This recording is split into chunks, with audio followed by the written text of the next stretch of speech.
The average UK household is now £8,300 poorer than they were just 3 years ago, and most people don't even realise they're already living through an economic collapse. What's happening right now in Britain isn't just another recession, it's a carefully orchestrated financial disaster that's about to get much worse, and the government knows exactly what they're doing. You're watching Economy Reporter, where we break down the real economic news affecting your wallet. If you want to stay ahead of the financial storms heading our way, make sure you hit that like button and subscribe with notifications on. We're your source for uncensored UK economic truth, bringing you the stories mainstream media won't touch. With everything that's about to unfold in the coming months, you'll want to stay informed about what's really happening to your money. Right now, millions of British families are being gaslit about the true state of inflation. The Office for National Statistics claims inflation is under control at around 4%. But walk into any supermarket and you'll see the truth. Your weekly shop has doubled in price since 2021. Energy companies are posting record profits while the average household energy bill has increased by 94% in just 2 years. They're playing a dangerous game with the numbers, excluding the very items that matter most to working families. Food staples like bread, milk and eggs have seen price increases of over 30% this year alone, yet somehow this doesn't seem to register in their carefully manipulated statistics. But here's where it gets really sinister. The Bank of England is deliberately keeping this information from reaching the public because they need to maintain the illusion of control. Internal documents leaked last month revealed they're tracking a real inflation index that shows the actual cost of living has increased by 47% since 2020. They know exactly how bad things are, but admitting it would cause panic in the markets. Meanwhile, wage growth is crawling along at just 5.7%, meaning every single month British workers are getting poorer in real terms. The interest rate situation is even more devastating than most people realise. 2 million homeowners are about to discover they're mortgage prisoners, trapped in loans they can't afford and properties they can't sell. The Bank of England keeps promising rate cuts are coming, but behind closed doors, they're admitting rates will need to stay elevated for at least another 18 months. Why? Because the moment they cut rates significantly, the pound will collapse and imported inflation will skyrocket even further. What nobody's telling you is that banks have been preparing for this for months. They've quietly been increasing their provisions for bad debts by 340% compared to pre-2020 levels. They know what's coming, a wave of defaults that will make 2008 look like a minor inconvenience. The 5-year swap rates that determine mortgage pricing have barely moved despite all the talk of future cuts, meaning banks are betting on prolonged economic pain. And while families are struggling to make payments, these same banks reported combined profits of £41 billion last year, the highest in UK banking history. The employment figures are perhaps the biggest lie of all. Officially, unemployment sits at just 4.2%, but this masks a horrifying reality. Over 2.8 million people are now working 0-hour contracts with no security, no benefits, and no future. Another 1.4 million have simply given up looking for work and aren't counted in any statistics. The gig economy has become a trap where people work 60-hour weeks across multiple apps just to earn minimum wage. Young people are facing the worst employment crisis in generations, with graduate unemployment hitting 18%, the highest since records began.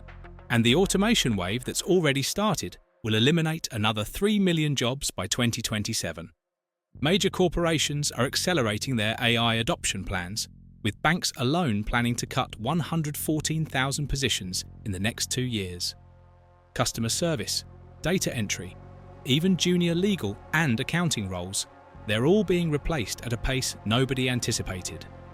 The government's retraining programs are a joke, offering courses in skills that will themselves be automated within 5 years. This isn't speculation anymore. Companies are openly discussing these plans in their investor calls. The property market is experiencing a slow-motion crash that's being deliberately hidden from public view. Estate agents are reporting that properties are taking an average of 127 days to sell, up from 31 days in 2021. But that's only counting properties that actually sell. Thousands more are being quietly withdrawn after sitting on the market for 6 months or more. Forced sales and repossessions have increased by 87% year on year, but these figures are buried in technical reports that never make headlines. The buy-to-let exodus is creating a rental catastrophe that's about to explode.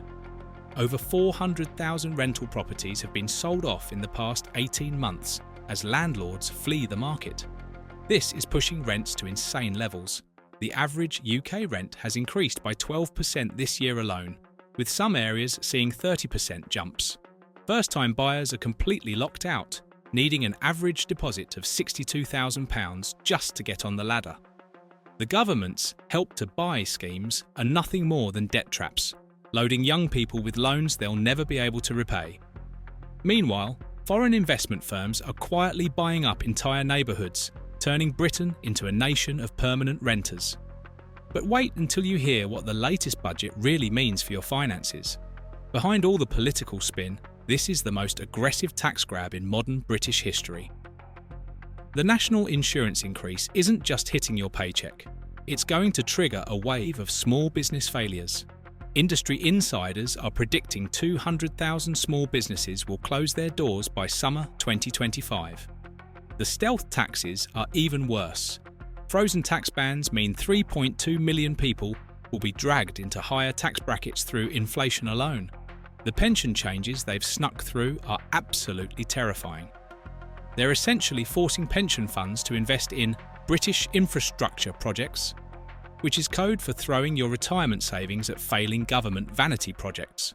The lifetime allowance changes look generous on paper, but they're designed to trap wealth that can then be raided through future tax changes. Public services are collapsing despite this record tax take. The NHS waiting list has hit 7.8 million. Schools are literally falling apart, and local councils are going bankrupt at a rate of 3 per month. Where is all this money going? Into servicing a national debt that's spiralling completely out of control. The international situation is about to make everything exponentially worse. Trump's new trade policies will hit Britain like a sledgehammer.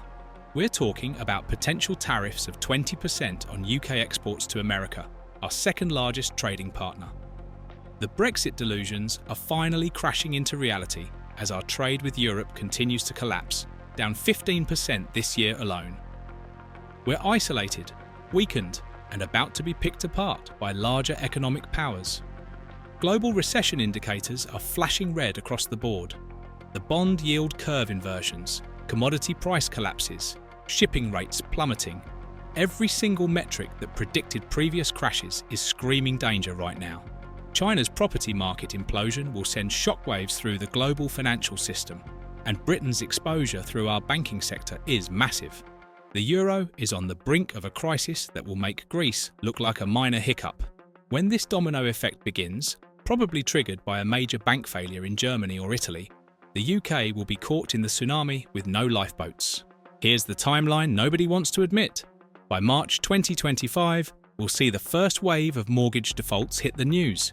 By summer, unemployment will spike as companies implement their planned layoffs. By autumn, the property market will be in full crash mode, with prices dropping 20 to 30% in some areas. And by this time next year, Britain will be in the deepest recession since the 1930s. The middle class is about to be systematically destroyed, with only the very wealthy and those with nothing left to lose surviving relatively unscathed. The young, the indebted, and anyone within 10 years of retirement will be hit the hardest. But here's the thing. Those in power know exactly what's coming. They've positioned themselves to profit from this collapse. While you're being told everything is fine, they're moving their wealth offshore, converting to hard assets, and preparing for the greatest transfer of wealth from the poor to the rich in British history. The question isn't whether this economic apocalypse is coming.